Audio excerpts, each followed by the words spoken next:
আমার জীবনে যা যা শিখছি, যা যা শুনছি, সব ভুল প্রমাণিত হইতেছে। এই দুইটা ভিডিও হইল তার প্রমাণ।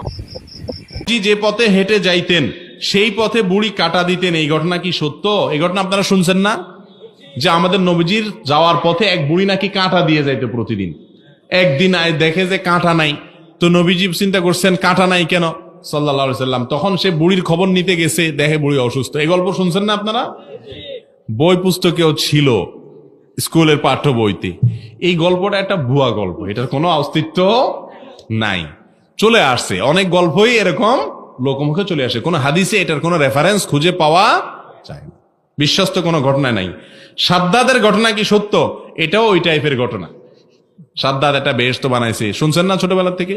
এগুলো আসে কোনো হাদিস থেকে খুঁজে পাওয়া। আপনারা বলবেন তাহলে আসছে কোত্থেকে? আচ্ছা, খেতে আপনারা যখন ধান লাগান শুধু ধান গাছ হয় না?